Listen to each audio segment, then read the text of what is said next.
19. We're going to be continuing in the hour of Jesus' glorification is the way that we need to be reading this and thinking about it. And I hope that we can highlight that as we go through and look at it here in this particular section. Let's go ahead and let's start with a word of prayer. Our Father in heaven, we're thankful for the day, and we're thankful for all that you bless us with. We're thankful for your word and for your goodness and for the life that was given for us. Thank you for the record that John had of his eyewitness account so that we can go back to that time and put ourselves in his shoes and see what he saw and to appreciate what he emphasizes, and so that we can see your glory and the glory that is there in Jesus as well. Help us to put you first. Help us to learn the value and to see the context here to appreciate all that's given to us. In your son's precious name, amen. Okay, so we're here in John chapter 19, and we just ended with a section where Pilate is going through with Jesus, and they're having these trials. They're going back and forth. They're trying to determine, is Jesus innocent? Is he not? And the interactions back and forth. And if you remember, the Jews had basically just gone through and said, we don't have any charges, but we wouldn't bring him to you if he hadn't done anything. So that's that's not usually how court cases work. You at least have the accusation put forth. And so Pilate's response is going to be pretty important. He's mentioned already that he's been innocent, but he's going to highlight that as we continue to go through this particular section. But let's go ahead and read here verses 1 through verse 11. I'll go ahead and read that for us, and then we'll walk through it and discuss it some. Then Pilate took Jesus and flogged him, and the soldiers twisted together a crown of thorns and put it on his head and arrayed him in a purple robe. They came up to him saying, "Hail, King of the Jews." Pilate went out again and said to them, "See, I am bringing him out to you that you may know that I find no guilt in him." So Jesus came out wearing the crown of thorns and the purple robe. Pilate said to them, "Behold the man." When the chief priests and the officers saw him, they cried out, "Crucify him, crucify him." Pilate said to them, "Take him yourselves and crucify him, for I find no guilt in him."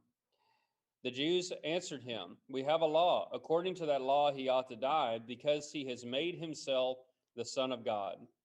When Pilate heard this statement, he was even more afraid. He entered his headquarters again and said to Jesus, "Where are you from?" But Jesus gave him no answer. So Pilate said to him, "Will you not speak to me? Do you not know that I have authority to release you and authority to crucify you?" Jesus answered him, "You would have no authority over me at all unless it had been given you from above. Therefore, he who delivered me over to you has the greater sin."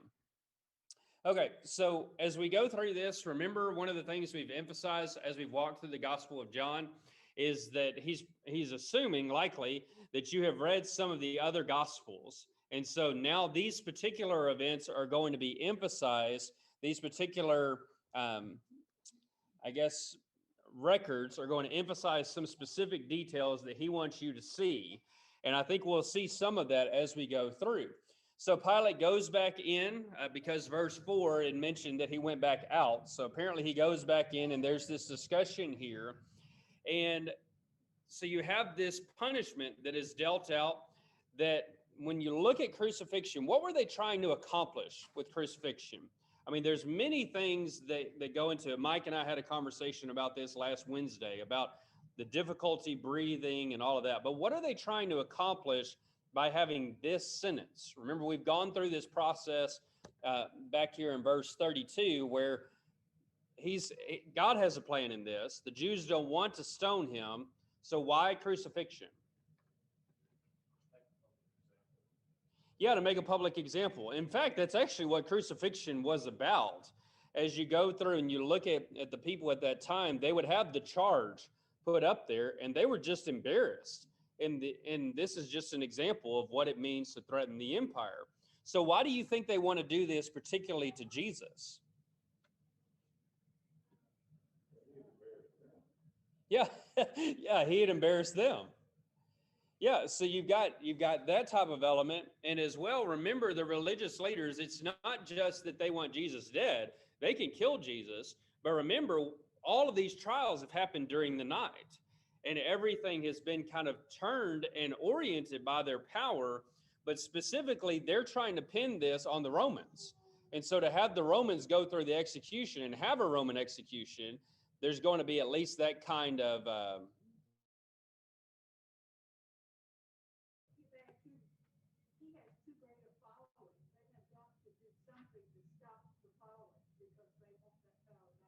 yeah, he has too great of a following, and they're wanting to have that power. And that's one of the things we've seen all the way through this gospel. Remember back, all the way back in John chapter 5, he points out that you cannot believe. And why couldn't they believe? What kind of glory or honor did they want? Yeah, the one that came from men. He said, "How can you believe if that's your goal?" And what you see all the way through this is both the Jews and the Greeks, the Romans here, rather, they're the ones that are constantly wanting that.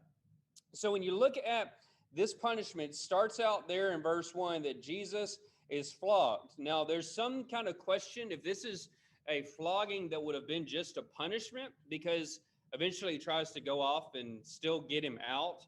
And so it would have been just basically a punishment, but not the flogging that was part of the crucifixion. But it could be both of them. So one of the things that is interesting about this whole idea, remember what Isaiah 52 mentioned about this. So there's an embarrassment, there's a mockery that goes into this. But when you look at Isaiah 52 and verse 14, somebody read that for us as it describes what was being done to Jesus in this particular time.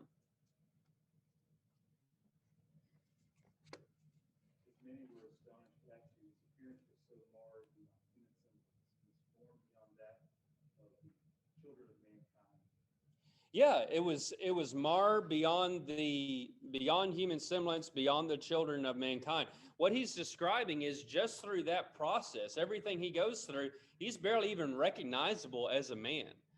And that's a really, really disturbing image, but it needs to be in our minds as we see what's being done here.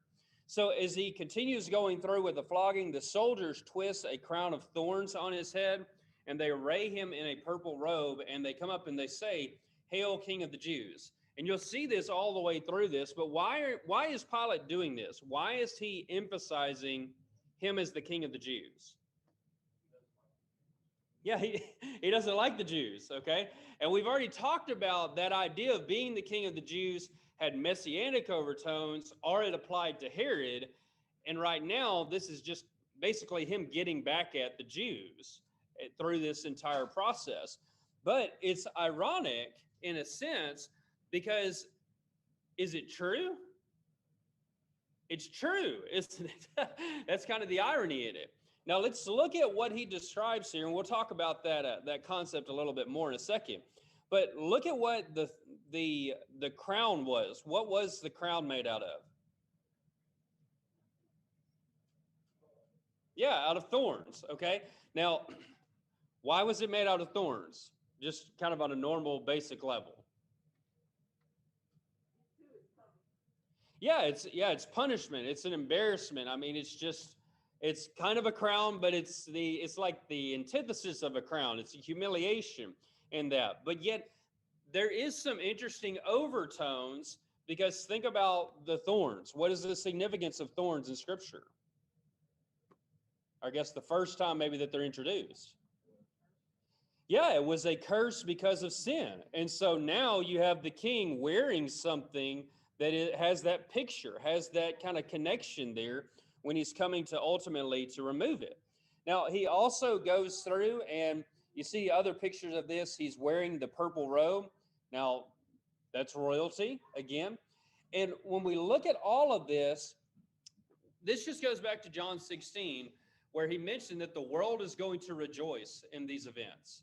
They're going to mock him. They're going to celebrate everything that's happening in these events. But yet there's a deep irony in this text. As they're trying to ridicule Jesus, they're trying to mock him and do all of this to someone that basically to them is an embarrassment. You never treat a king like this. The irony in all of this is the way John is picturing it is this is Jesus' greatest moment. This is Jesus' greatest glorification because of who he is and because of what he's not doing to them. We've already gone back to the garden. He could have said, I am he, and knocked them all back again, or he could have brought in his legions or whatever. And yet that's not the picture at all. So his kingdom, again, is not like those of the Gentiles. They're ignorant of his kingdom, of his royalty. And yet he is right there in front of them. It's very much like Pilate. He mentioned what is truth, and here's the truth right in front of him. He says, here's the King of Jews, and the actual King of the Jews is right there in front of him. He doesn't even fully appreciate what's being said. It's actually kind of similar, if you remember, with Caiaphas. Caiaphas goes through, and he's got his whole agenda of everything he's trying to do. He says, it's better that one man die instead of the whole nation die. Well, he says something that's true, but it's more true than he realizes. And that's exactly what is happening here. It's far more than anything he could have understood. Now, he goes through and he's going to mention this concept of him being the King of the Jews is going to be repeated. It's down here at verse 14. It's also down here in verse 15. It's also put on the plaque down here in verse 21. So this is like the idea of understanding who he is, and this is his kingly hour. So with those kind of concepts in mind, let's look now here at verse 4. So he brings him out, and he specifically says, what about him?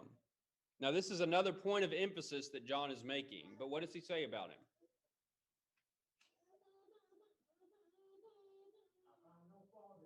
Yeah, I find no fault in him. Go ahead. John really makes much of that and points out at least 3 times that Pilate declares his innocence. Would you think that part of that is to make sure the reader knows that the principal cause of this was a Jewish action and not a Roman action? Yeah. So to emphasize his innocence, which I think is especially, like you mentioned, it's done 3 times. The Jews themselves don't even to show that this is just what the Jews are trying to accomplish. And yet we'll kind of see as it goes on, they twist the arms of the Romans into this process. So while the Romans are definitely responsible, it's primarily what the Jews are doing here in this particular account. Other comments on that section, verses 1 through 4? Anything else you want to add? Go ahead.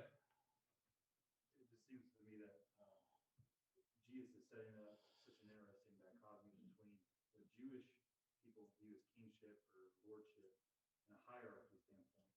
He's looking now instead and using it as a service standpoint, as a hierarchy is built on service and love versus power and some kind of hierarchy of standards. Yeah, exactly. He's flipping the standard. Instead of, climbing up the ladder, he's going to the bottom. And that's been one of the things that we've been trying to emphasize in the Corinthians study, which I didn't plan this, but they just seem like they've just been hand in hand through this. But that's what he's trying to get across to the Corinthians is, look, you don't even understand the gospel. You don't understand the message of the cross. You don't understand that this was Jesus' greatest hour. And then for you to go and imitate that lifestyle where Paul's saying, imitate me, he'll bring it up, imitate me as I imitate Christ. That's what he's talking about. He's trying to give the principles and the worldview that once you have the worldview of the cross, then you can start putting all the pieces into that and making sense of it. But it's based on exactly what you're talking about. Other thoughts, ideas we want to add? Okay.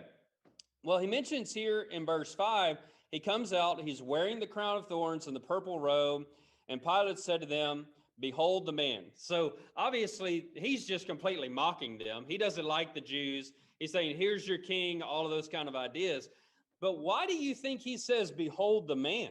Why is it important that he mentions this idea?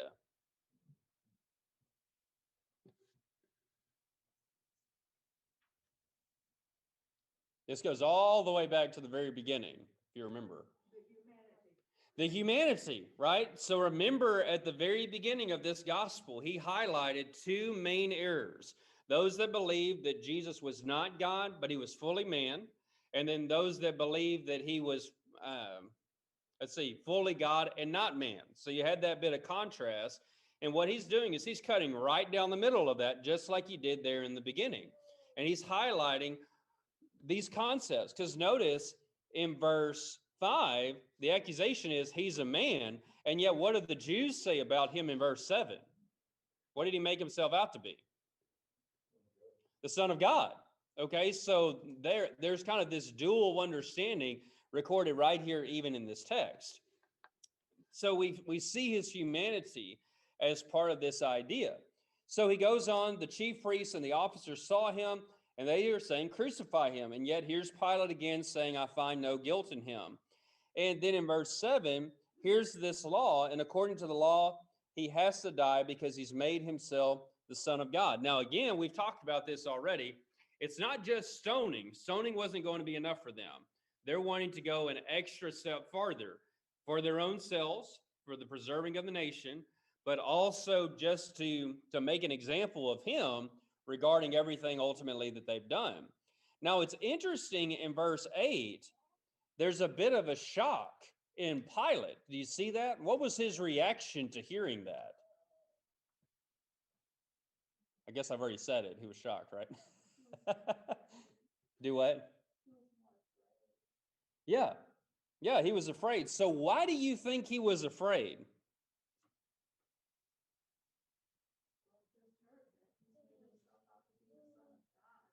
Yeah, he just made himself. Yeah, so Son of God language is, remember, we've seen this as kind of a developing theme throughout the book of John. When he uses that, it's loaded language. It's obviously for the Messiah. It's used for Israel. It's used for David. But it's also used in a pagan sense. What did it mean for a pagan whenever you had someone that claimed to be the Son of God? Like, what would come to their mind? Do what? Yeah, so Caesar, that was a title that he took for himself. Go ahead. Okay. Any others? How about like Zeus and Hermes? You remember the discussion there in Acts chapter 14? That what kind of person picks up this kind of description? That's not the usual description to have someone. And so for a pagan that already kind of has some misunderstanding here, for Jesus to emphasize these particular attributes is going to be a concerning thing, because this is a special title. So one of the things that I think as you kind of walk through this whole section, one thing that I want to emphasize is, do we ever have miscarriages of justice in society? We never have that problem, do we? We do on a regular basis. And one of the things that I think we see when Pilate's emphasizing his innocence, and even kind of the fear that kind of goes into some of this, but his innocence, is Jesus is identifying with that nameless, group of people that have been kind of like Nabal with Ahab and Jezebel, completely falsely accused, had the false witnesses done, and murdered as a result of that. He's identifying with everyone throughout human history that has endured injustices like that. And one of the reasons that I think that is important is just today I was listening through some of this, and you hear this from time to time. When you think about human suffering, people start wondering, does God really care? Does he care about human suffering? What about all of the injustice in the world? And yet what you see is, here is the man, God becoming man, stepping into human history and saying, I care about the injustices. I experience them on a deeper level, because the truth is, all of them say they could find no guilt in him. If that was said about you and me, they could find guilt in us. There is guilt worthy of death for every single one of us. Yes, it may be an injustice. We haven't committed a crime, but that's not how it is with Christ. And so we should see that. Again, I think it's just critical to understand this is his greatest hour. It is a revelation of his glory and the awfulness of sin as part of this. Okay, questions, comments, thoughts along that line? So whenever you get an injustice done to you, just go ahead.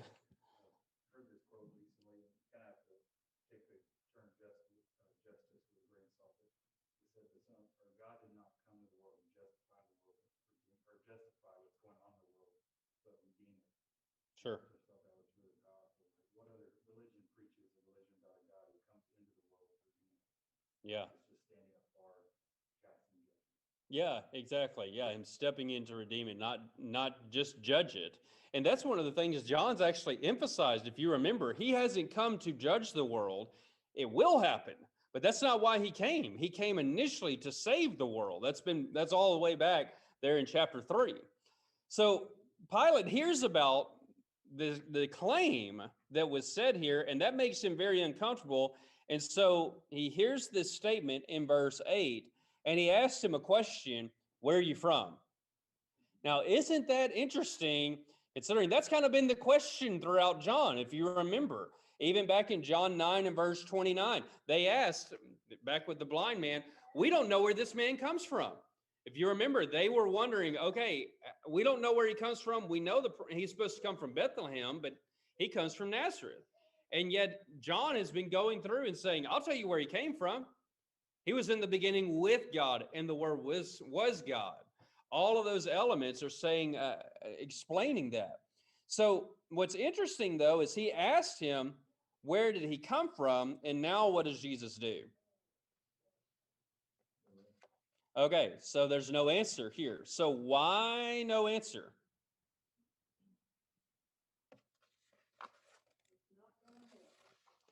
Yeah, it's not going to help.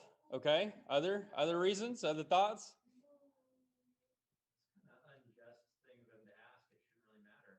Yeah, it shouldn't really matter. Right. Yeah. So it shouldn't matter in the trial. What else? Other thoughts? There you go. I think that's part of it too, is the quotation back there from Isaiah, the prediction about how he was going to respond. Now he's innocent. He's about to be sheared, is the idea. He's going to go through all of this. And so he's going to show his character and his righteousness. And so Pilate, in a sense, it seems like he's a bit frustrated in verse 10. You will not speak to me? Do you not know that I have authority to release you and authority to crucify you? Of course, as we've talked about, this whole section's about, I've got the force to bully you to do what I want you to do. It's not about what's true. It's not about what's right. It's I'm going to force you to do it. And Jesus is like, you still can't make me. He doesn't have that. He mentions this idea of authority. Okay, so he mentions you would have no authority over me at all unless it had been given you from above. Therefore, he who delivered me over to you has the greater sin. So what is he saying here? What do you think he's trying to get across?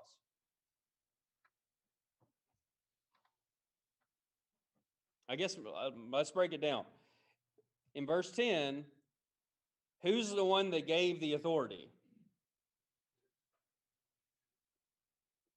God instituted government Yeah. and gave power to it as he sees fit. Yeah, God instituting government, gave power to it as seen fit. That's a Romans 13. You've got other sections of this that God has instituted the governing authorities. Okay. Now, is that the same one as the next part of this, where he mentions he who delivered me over to you has the greater sin? So how do we make sense of what he's saying here? Do it. Yeah, the Jewish leaders. Okay. Yeah, so you've got this whole kind of, I guess it's not exactly clear. We know that God gave the authority, but is he talking about Judas, or is he talking about the Jews? Go ahead. Pilate was generally acting under the auspices of law and government which was ordained by God, whereas the Jews were lawless in all regards. Nothing that they did was covered by a lawful government action. Right. Yeah, that's a good point. So he's going through and trying to follow the law. And as we've repeatedly pointed out, the Jews are undoing the law. They're having the trial by night. They're immediately going to execution. They're going to step by step by step, violating all these laws and not going through the proper perspective. And really, the point that he's getting at, though, is while Pilate thinks he's really something here with the authority, the point that he's getting at is that there is something much greater and much bigger going on than Pilate even realizes. The power that he even had, he wouldn't have it if it had not been ordained and set to be this way. And the sin that he's about to commit is nothing by comparison to what the Jews are committing. So what else do we want to say about this section? There's a couple of things I want to say kind of wrapping this, but other thoughts regarding this? Go ahead. There's no doubt that Jesus was going to die on the cross. That's what the hour was all about. Mm-hmm. But it didn't have to come from the hands of the Jewish leaders. It didn't have to come from the hands of Pilate. Mm-hmm. They all had free will in this matter. And he was going to die on the cross no matter what. Mm-hmm. And so Pilate could have done the right thing. Sure. He Yeah. bowed to pressure. Yeah. Yeah. So he's, for those on Zoom, yeah. So the idea is that Jesus had to die on the cross. The Jews didn't have to do this. Pilate didn't have to do this. Obviously, this is set, but each of them are putting their hand to it. In a sense, they're putting their hand in the conspiracy. Now, one of the things I want to mention here that's important is as we go through and look at this crucifixion and everything, and maybe we just need to kind of remember this throughout all of it, is just remember what the story of the cross means. While we're going into a really, really dark part of the book, and we're seeing a very dark time, it is true. But remember, we don't live as if the story ended this day. We live on the first day of the week. We remind ourselves of the victorious King, because when you look at some of this, what his point is here is that he's not a victim. He's not one that's just, while he identifies with the miscarriage of justice, it's not that he couldn't do anything about the situation. In fact, he was completely in control of it. And so when we come to the table, we're celebrating him overthrowing all the injustice in the world, all of the betrayals in the world, all the evil in the world, and we win ultimately because of him. And so what he's seeing here, what he's pointing out is Pilate can't stop him. Pilate has no power compared to Jesus. And that needs to be in our minds as we go through and we live the week out and we think about it and we just continue to live like that throughout the week. Okay, other comments, questions on that? Go ahead. It's clear that both Jesus and Pilate know that for him to be crucified is unjust. Mm-hmm. Pilate knows it. Otherwise, his response to, and therefore he who delivered me over to you has the greater sin. Jesus is implying you are in sin to deliver me over, or you are right. in sin to carry this out for them. And Pilate knows it, and that's why he, seeks not to do it and find some pragmatic solution where there isn't going to be an uprising out of it, because then Rome would come and pluck him out of office. Yeah, exactly. Yeah. So he's trying to avoid the injustice through this process. Yeah. Okay, so let's continue on that, because exactly what you're talking about is where they go to, because they see Pilate doesn't want to do this. Jesus is showing, hey, this is wrong. Pilate understands this is wrong, and yet something's got to happen to kind of tick him over to do this. So in verse 12, if somebody, let's go ahead, I'll read for us here, verse 12 down through verse 15. It says, "From then on, Pilate sought to release him, but the Jews cried out, 'If you release this man, you are not Caesar's friend. Everyone who makes himself a king opposes Caesar.' So when Pilate heard these words, he brought Jesus out and sat down on the judgment seat at a place called the Stone Pavement, in an Aramaic, Gabbatha. Now it was the day of preparation of the Passover. It was about the 6th hour. He said to the Jews, 'Behold your king.' They cried out, 'Away with him, crucify him.' Pilate said to them, 'Shall I crucify your king?' The chief priests answered, 'We have no king but Caesar.' So he delivered them over to be crucified. So they took Jesus." Okay, so this section is, it's really something to walk through. So whatever Jesus is, ultimately, he realizes he's not a threat. He's not a threat to the empire. He's not like Barabbas. He's not like some of these other insurrectionists. He speaks differently. He handles himself differently. The whole operation is very differently. And so Pilate again is trying one more time, and they play this trump card. And what is it? Friend of Caesar.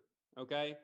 Now, when we think about Caesar, what do we know about Caesar at this time? The Caesar at this time was Tiberius, by the way. But what do we know about him, and kind of what was his relationship with Pilate? Why was this a legitimate threat to him? He has his place because Caesar afforded him that place. And if he opposed him, he would be exposed. Yeah, exactly. So he's there because Caesar has put him there. It was an assignment that was given to him as part of that. What else do we know about him? Do I? He was probably bought. Oh, maybe so.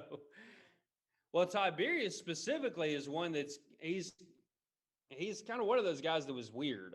From what I understand, he was a paranoid person. And so when you look at what has already happened here, has the area of Jerusalem been a very peaceful area? Not at all. I mean, not that long ago, you'd had this whole rebellion with the Maccabees. This just kind of seems to be a continual area. And he doesn't want any problems there. And especially if he lets him off and there's a uprising as a result of this, we already see this in the book of Acts, where they're concerned about this in Ephesus. They're concerned about this in other places. If Rome hears about this, there's going to be an army that shows up, and it's not going to be fun. It's not just going to be Pilate that's going to suffer as a result of it. There's going to be a whole lot of other things. So as we mentioned, though, what is the primary thing that a lot of politicians are concerned with? Not truth, right? It's power, staying in power, keep my position, especially during these particular times. Now, one of the things that's fascinating about this is he mentions being Caesar's friend, but that's not the only time friendship is talked about in the book of John. What's another time the idea of friendship has been brought up even this same night, or at least within the last 24 hours? With Herod, and as a result of the deal with Jesus, they were reconciled and became friends. Yeah. So he'd reconciled the situation there with Herod. But think about what Jesus said to his disciples. Do my will, do my commandments, you are my friend. Right. So if you can be a friend of Jesus. Now we just kind of maybe read over that a little bit, but remember, if I remember right, it's James that points this out. If you want to make yourself a friend of the world, what do you become? An enemy of God. Okay, and that's what happens here. Is they appealed to his love of the world, of his friendship with the world, and that's part of ultimately what gets him in trouble as a result of this. So, just kind of on a side note, think about your friends and the people that you go to for respect and who you appreciate and who validates you and who, in a sense, control your influences. That, I mean, it was enough for him ultimately to be twisted because of his position and because of who he was connected to and all of those kind of ideas. So Pilate here, he wants to keep his power, even if truth is the casualty, even if injustice is done, if justice is just thrown out, he's not concerned about that because he doesn't need more bad news. We've already seen that back in Luke 13, where he had mixed some of the Jews' blood with their sacrifices. So he realizes, though, in a sense, he can't do anything about it. He brings Jesus out, he sits him down in the judgment seat, and he goes through, and in verse 14, he says, "Behold your king." So what does anybody have anything that they want to say about that first section before we get into that? Anything you want to say about how they manipulated Pilate? Pilate didn't Okay. live there all the time, right? Pilate had lived there all. Pilate didn't live in Jerusalem all the time, right? But he lived there during the like he went there for the Passover to try to keep the peace, Yeah, according to something I read. Sure. Okay. That's what I was thinking. I was thinking he lived in Caesarea, and that's what Dan just said the same thing. Is so you would stay in Caesarea, and then periodically, like he would come down for that, but he ruled over kind of that entire area. So he's specifically there at this time, though, to keep the peace. Yeah, I'm sure. I'm sure that's part of it, and to make sure that things are going to ultimately go okay. Because there's a lot of Jews here. As I think Dan was talking about this in one of his Lord's Supper talks, or maybe it was Sunday. There's millions of Jews there. There's a lot there because of the celebration of the Passover. Okay, so other thoughts? Anything you want to add? They also would have been there to celebrate breaking out of slavery. Yeah. So, you can see how that could turn into rising up against Rome. Yeah, exactly. They're celebrating that release from captivity. Okay, so other thoughts, things you want to say? I want to make sure everybody can get their words in. Okay, so it's the day of preparation, 6th hour, and he comes out and says, "Behold your king." Here's just another one of those times where it's like he's just jabbing them. He's mocking them because he knows that they're slaves, they're servants of the Romans, and he's just continuing on this same idea. They know what he's done to them, they've done to him, and he just turns around and insults them even more. So one of the things that is interesting is about what the chief priests say here. If you remember, they mention here in verse 15, they cried out, away with him, crucify him." He asked, "Shall I crucify your king?" Same idea. And they say, "We have no king but Caesar."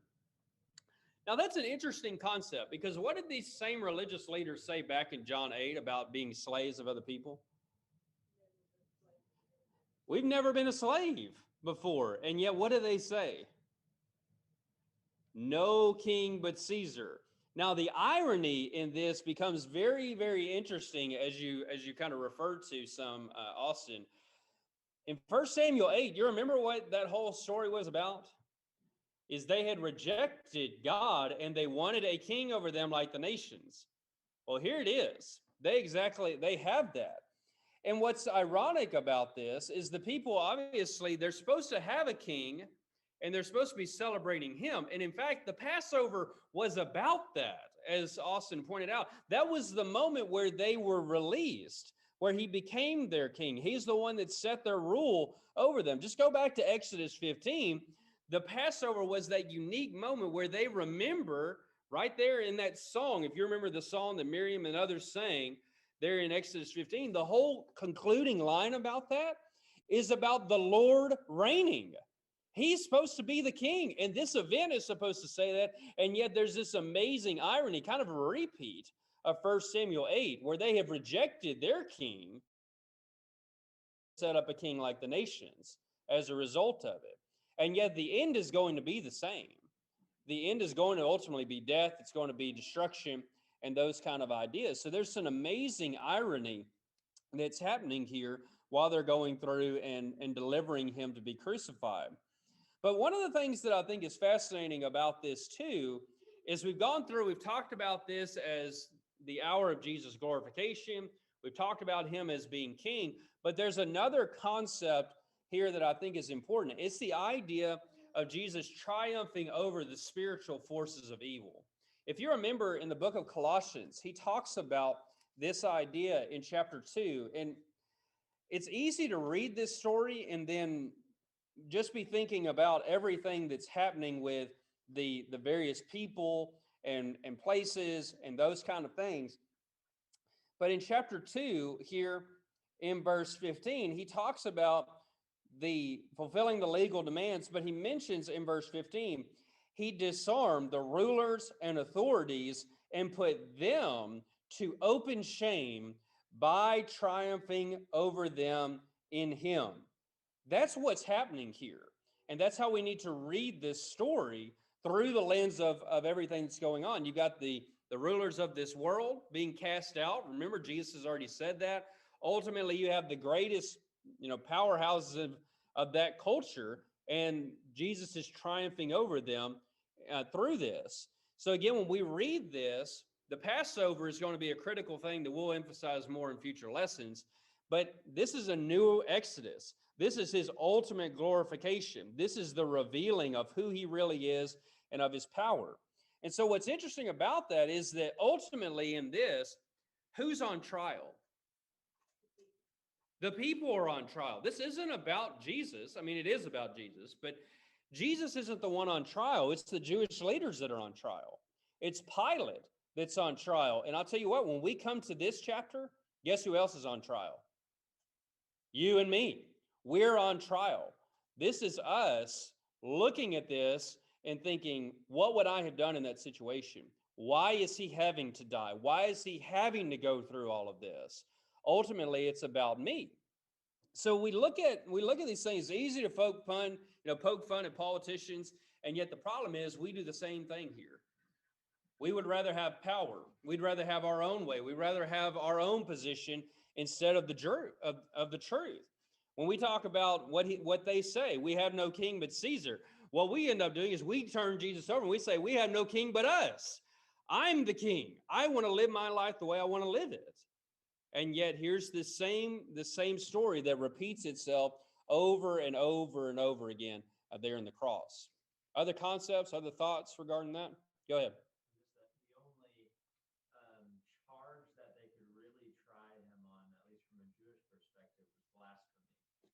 And their ultimate act to finally get him crucified is the most blasphemous thing you could ever say. Yeah. As a Jew, we have no king but Caesar. That's Right. blasphemy, even back to them saying we've never been enslaved to anybody is blasphemy. To reject the fact that Jews were slaves is to reject God, because that is their entire identity. Because if you weren't a slave, then he didn't buy you. That's Sure. like us looking at God and saying, I didn't need what you did. I didn't need that. I was fine. Yeah. And so, I mean, it's just that they're the only ones guilty of blasphemy in this situation. Yeah, exactly. He's highlighting the blasphemy that they're making by rejecting God and clinging on to the nations. Well, one of the things that I want to do, I just want to have a couple of minutes of application here before we end. Remember, this whole section is about what kingdom are we living for? And that's really what we need to have in the back of our minds as we go through it, because it's easy to do just like Pilate said. We live for today. We live for the world. We can live for the things in this life. And here's the problem that Pilate has. And I think it's important for us to look at, because Pilate is trying to be neutral when it comes to Jesus. You see that? He doesn't want to get his hands dirty. He doesn't want to come into this decision, and he has to. That's how Jesus always is in the Gospels. When you read this, you have to make a decision. He takes it off the table of just of whatever we want to accomplish. He makes us make a decision. So if he claims to be the king of the world, if he claims to be the Son of God, if he claims to be God in the flesh, you can't be neutral. That's not something that you can just say, oh, he's a good teacher, I appreciate his wisdom. No. He either is or he isn't. You have to make a decision about that. And that's the kind of things that we see here. And the one thing we should see with Pilate is him trying to be neutral. It didn't work for him then, and it's not going to work for us now.